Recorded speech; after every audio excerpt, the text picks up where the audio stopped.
Fala comigo, moçada! Na aula de histologia de hoje falaremos então de peles e anexos. Nosso grupo é Amanda Faria, Carolina Soares, Fernanda Micali, Guilherme Andrei, Lara Bregalda e Letícia Guimarães. Bora lá?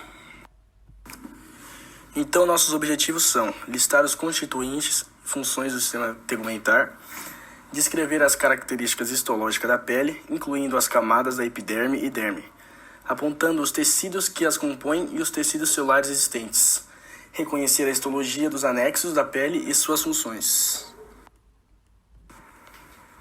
Então aqui a principal função da pele e seus anexos é a proteção contra desidratação e atrito, regulação da temperatura, vasos, glândulas, tecido adiposo, recepção de sensações, excreção e absorção e proteção contra raios ultravioletas.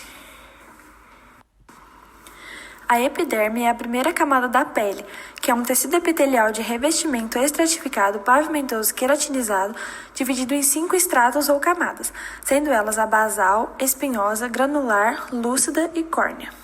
A camada basal é constituída por células prismáticas ou cuboides e repousa sobre a membrana basal que separa a epiderme da derme. Essa camada é rica em células-tronco e também é conhecida como camada germinativa. É responsável pela renovação da epiderme a cada 15 a 30 dias. A camada espinhosa é formada por células cuboides ou achatadas com núcleo centralizado e feixes de queratina, conhecidos como tonofilamentos.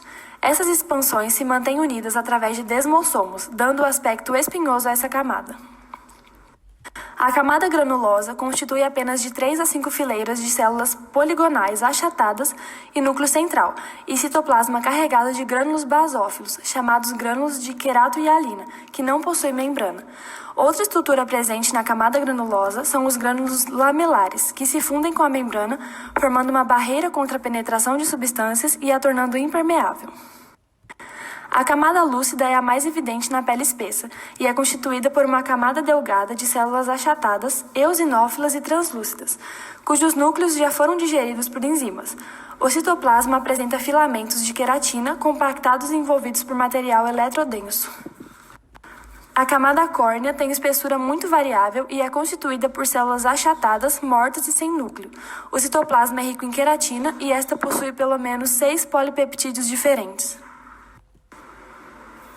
Os tipos celulares que falaremos no nosso trabalho são melanócitos, células de Merkel e células de Langerhans. A seguir, iremos falar sobre a célula responsável pela síntese de melanina, os melanócitos. Os melanócitos originam das cristas neurais do embrião e invadem a pele entre a 12ª semana de vida intrauterina. Eles se encontram na camada basal da epiderme entre os queratinócitos ou na junção com a epiderme. Apresentam citoplasma globoso de onde partem longos prolongamentos, presentes na camada basal e espinhosa, transferindo grânulos de melanina para queratinócitos ali existentes. O número de melanócitos varia nas diferentes regiões da pele e entre raças. A melanina é sintetizada nos melanócitos com a participação da enzima tirosinase. Bronzeamento. Quando ficamos muito tempo debaixo do sol, nosso corpo, na intenção de nos proteger dos raios solares, produz mais melanina, o que causa o escurecimento da pele ou, como bem conhecemos, o bronzeado. Sendo assim, os melanócitos são provocados a liberar o pigmento da pele. A melanina provoca o escurecimento, mais a aceleração da transferência de melanina, aumentando a síntese. O albinismo resulta da incapacidade hereditária dos melanócitos de produzirem melanina. Geralmente, o albinismo é causado pela ausência de atividade tirosinase ou pela incapacidade das células transportarem tirosina para o seu interior, resultando na falta de produção do pigmento. O próximo tipo celular são as células de Merkel, que são mais abundantes na pele espessa, principalmente na ponta dos dedos. Elas se localizam na parte profunda da epiderme e são apoiadas na membrana basal. e presa aos queratinócitos por desmossomos. Em sua base se insere fibras nervosas aferentes e são mecanorreceptores, que apresentam sensibilidade tátil e também participa do sistema neuroendócrino difuso. Já as células de Langerhans, elas apresentam prolongamentos e núcleos densos e se encontram entre os queratinócitos e são mais frequentes na camada espinhosa. Elas se originam de células percussoras da medula óssea que são transportadas pelo sangue. Têm papel nas respostas imunitárias cutâneas e são capazes de capturar antígenos, processá-los e apresentá-los aos linfócitos. A segunda camada da pele é a derme, que é o tecido conjuntivo onde se apoia a epiderme e une a pele à hipoderme. Ela possui espessura variável de acordo com a região onde se localiza. A derme possui função de nutrir e oxigenar a epiderme e garantir a elasticidade e resistência da pele. Portanto, ela é dividida em duas partes. A camada papilar, constituída por tecido conjuntivo frouxo, que forma as papilas dérmicas. Elas contribuem para prender a derme à epiderme. E essa camada possui pequenos vasos sanguíneos, que são responsáveis pela primeira função dita, que é nutrir e oxigenar a epiderme.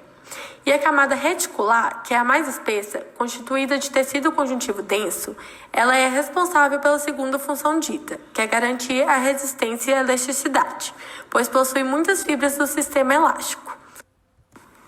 A terceira e última camada da pele é a hipoderme. Ela é formada por tecido conjuntivo frouxo, que une de maneira pouco firme a derme aos órgãos que estão por baixo dela. Essa camada possui duas funções. Ela é responsável pelo deslizamento da pele sobre as estruturas nas quais se apoia e é responsável também pela termorregulação, pois possui panículos adiposos, que é basicamente o tecido adiposo desenvolvido. Os vasos arteriais que suprem a pele formam dois plexos. Um que se situa no limite entre a derme e a hipoderme e outro que entre as camadas reticular e a papila. Deste último plexo partem finos ramos para as papilas dérmicas. Cada papila tem uma única alça vascular, com um ramo arterial ascendente e um venoso descendente.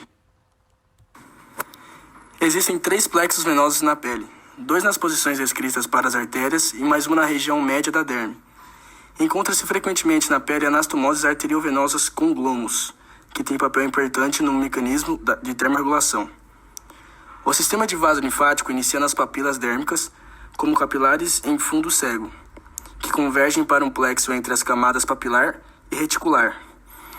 Desse plexo partem ramos para outro plexo localizado no limite da derme com a hipoderme, portanto, nas mesmas localizações dos vasos sanguíneos arteriais descritos anteriormente. Uma das funções mais importantes da pele, graças à sua grande extensão e abundante inervação sensorial, é receber estímulos do meio ambiente. A pele é o receptor sensorial mais extenso do organismo, além de numerosas terminações nervosas livres localizadas na epiderme, folículos pilosos e glândulas. Existem receptores encapsulados e não encapsulados na derme e na hipoderme, sendo mais frequentes nas papilas dérmicas. As terminações nervosas livres são sensíveis ao toque e à pressão.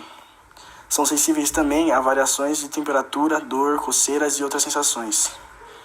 Os receptores encapsulados são os corpúsculos de Ruffini, que são receptores pequenos e poucos abundantes. Captam sensações térmicas e calor e se encontram incluídos no tecido conjuntivo.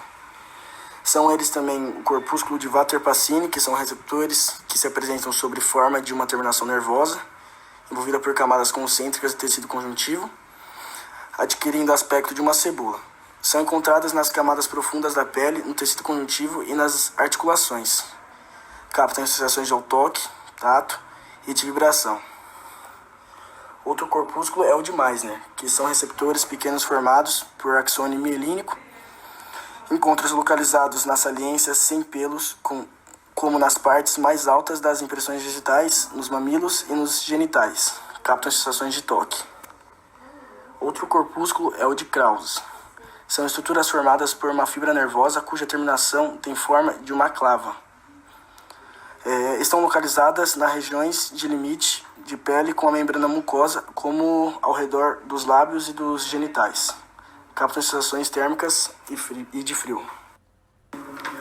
O primeiro anexo que vamos comentar vão ser os pelos, que são estruturas delgadas e queratinizadas, que estão presentes em praticamente toda a superfície corporal, com exceção de algumas regiões. São estruturas que crescem descontinuamente, intercalando fases de repouso com fases de crescimento. A duração das fases de repouso e crescimento é variável de região para região.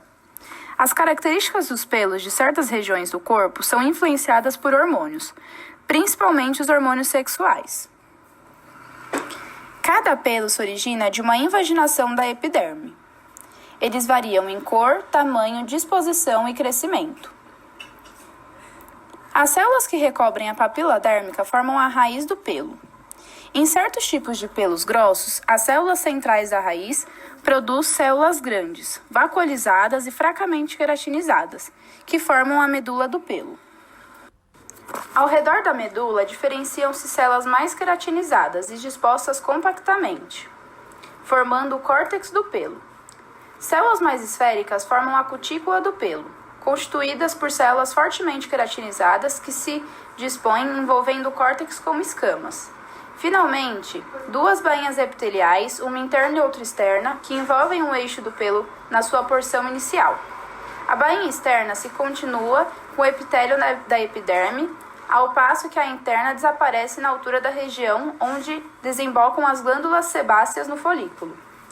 Separando o folículo piloso do tecido conjuntivo que o envolve, encontra-se uma membrana basal muito desenvolvida que recebe o nome de membrana vítrea. O conjuntivo que envolve o folículo apresenta-se mais espesso, formando a bainha conjuntiva do folículo piloso, dispostos obliquamente e inseridos de um lado nessa bainha e do outro na camada papilar da derme. Encontra-se os músculos eretores do pelo, cuja contração puxa o pelo para uma posição mais vertical, tornando-o eriçado. Agora vamos falar sobre o segundo anexo, que são as unhas. As unhas são placas de células queratinizadas localizadas na superfície dorsal das falanges terminais dos dedos. A porção proximal da unha é chamada de raiz da unha. O epitélio da dobra de pele que cobre a raiz da unha consiste nas camadas usuais da epiderme. A camada córnea desse epitélio forma a cutícula da unha. É na raiz da unha que se observa a sua formação, graças a um processo de proliferação e diferenciação das células epiteliais aí colocadas, que gradualmente se queratinizam, formando uma placa córnea. A unha é constituída essencialmente por escamas córneas compactas, fortemente aderidas umas às outras. Elas crescem deslizando sobre o leito ungueal, que tem a sua estrutura típica de pele e não participa na formação da unha. A transparência da unha e a pequena espessura do epitélio do leito ungueal permitem observar a cor do sangue, dos vasos da derme, constituindo uma maneira de se avaliar a oxigenação do sangue. O terceiro anexo que vamos falar são as glândulas sebáceas. Elas situam-se na derme e seus ductos são revestidos por epitélio estratificado. Essas glândulas têm função de lubrificar a pele e as estruturas anexas, pois produzem sebo. Geralmente, elas desembocam no folículo piloso ou diretamente na superfície da pele, dependendo da região, e essas glândulas são acinosas.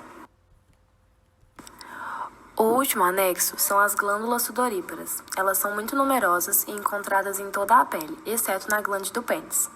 Elas possuem um papel importante na regulação da temperatura corpórea, pois secretam suor e são divididas em parte secretora e condutora. Na parte secretora, é possível distinguir dois tipos diferentes de células secretoras, as escuras e as claras. As células escuras apresentam uma grande quantidade de grânulos de secreção e retículo endoplasmático granuloso.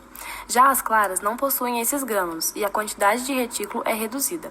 Essas células claras apresentam muitas dobras da membrana plasmática e, por isso, a sua função é transportar transepitelial de fluido e sais, e sugerem que elas produzam a parte aquosa do suor. Já a parte condutora abre-se na superfície da pele e segue um curso em hélice ao atravessar a epiderme. Essa parte é constituída de tecido epitelial estratificado cúbico. Em sua grande maioria, são do tipo túbulo enovelada e liberam apenas suor, sem que nenhuma parte do citoplasma seja perdida. Em algumas partes do corpo, como na região axilar e pubiana, ocorrem glândulas do tipo apócrines, que são maiores e perdem parte do citoplasma durante a eliminação da secreção. Fala comigo! Espero que vocês tenham gostado muito do vídeo. Deixa o like lá pra gente. Se vocês não gostaram, deixa o like do mesmo jeito, não custa nada.